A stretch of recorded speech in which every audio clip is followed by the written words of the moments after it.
नमस्कार दोस्तों, आप देख रहे हैं पंजाबी फन फैक्ट्री और आज हम लेकर आए हैं दुनिया की उस ज्वलंत कहानी को। ये सिर्फ युद्ध की नहीं बल्कि विश्व राजनीति के चरम मोड़ की है। आज रूस से लेकर गाजा तक और वॉशिंगटन से लेकर तेहरान तक हर जगह एक ही सवाल गूंज रहा है, क्या ये दुनिया शांति की तरफ बढ़ रही है या किसी नए वैश्विक संघर्ष की तैयारी हो चुकी है। दोस्तों, शुरुआत करते हैं रूस यूक्रेन युद्ध से। वॉशिंगटन में हुई राष्ट्रपति डोनाल्ड ट्रंप और यूक्रेनी राष्ट्रपति वोलोदिमीर ज़ेलेंस्की की बैठक ने पूरी दुनिया को चौंका दिया है। सूत्रों के अनुसार ट्रंप ने ज़ेलेंस्की पर सीधा दबाव डाला कि रूस की शर्तें मानो और जंग यहीं खत्म करो। ट्रंप का कथन था, अब खून बहुत बह चुका है, अब डील का वक्त है। लेकिन ज़ेलेंस्की ने इसे शांति नहीं बल्कि आत्मसमर्पण बताया। उन्होंने कहा, अगर हम अपनी जमीन छोड़ दें तो ये यूक्रेन नहीं रहेगा, बस नक्शे पर एक निशान रह जाएगा। यहीं से विवाद और गहराया। पुतिन ने अपनी स्थिति पहले से भी कठोर कर दी है। उन्होंने कहा कि डोनेत्स्क, लुहांस्क और जिन इलाकों पर रूस का नियंत्रण है, अब वो रूस के हैं और रहेंगे। यानी रूस अब किसी भी समझौते की बात अपने शर्तों से नीचे नहीं करेगा। ट्रंप की मध्यस्थता की कोशिश अब सवालों के घेरे में है, क्योंकि उनकी फ्रीज द फ्रंटलाइन योजना यूक्रेन की संप्रभुता को सीधे चुनौती देती दिख रही है। और अब बात बुडापेस्ट समिट की, वही जगह जहां 1994 में बुडापेस्ट मेमोरेंडम साइन हुआ था, जब यूक्रेन ने अपने सारे परमाणु हथियार रूस को सौंपे थे, इस गारंटी के साथ कि रूस कभी यूक्रेन पर हमला नहीं करेगा। इतिहास का यही दर्द अब दोबारा लौट रहा है। अगर ट्रंप और पुतिन की मुलाकात वाकई बुडापेस्ट में होती है तो ये सिर्फ एक बैठक नहीं होगी, यह उस विश्वासघात की याद होगी जिसे दुनिया अब बुडापेस्ट बिट्रेयल कह रही है। इस बीच जमीन पर हालात और भी गंभीर हैं। रूस ने पिछले 48 घंटों में यूक्रेन के पावर ग्रिड, गैस सुविधाओं और जल संयंत्रों पर भारी मिसाइल हमले किए हैं।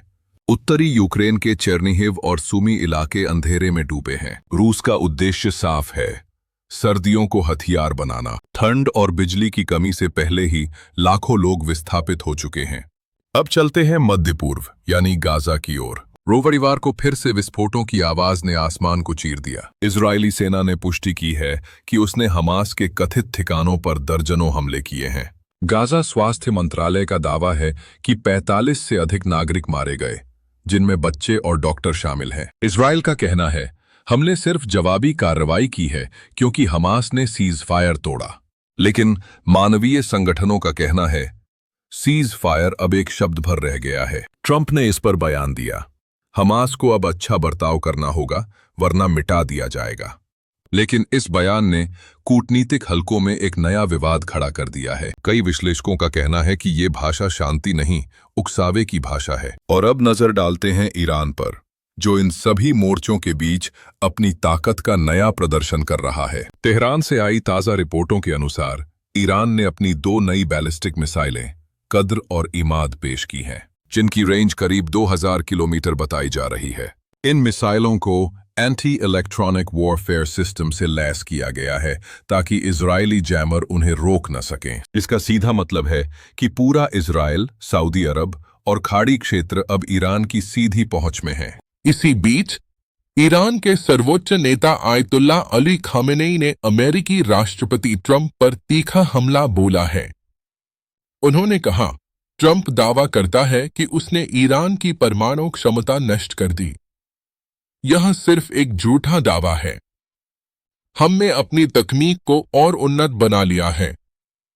यानी आज की तारीख में तस्वीर बहुत साफ है, रूस अपने कब्जों को वैध बनाने में जुटा है।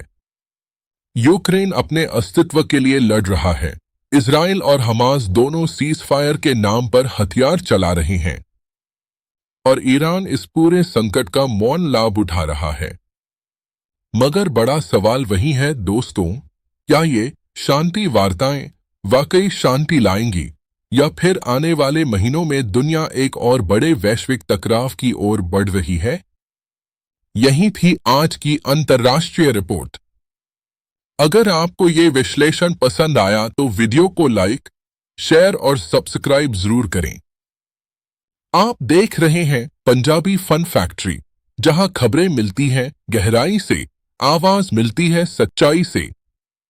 जय हिंद, वंदे मातरम।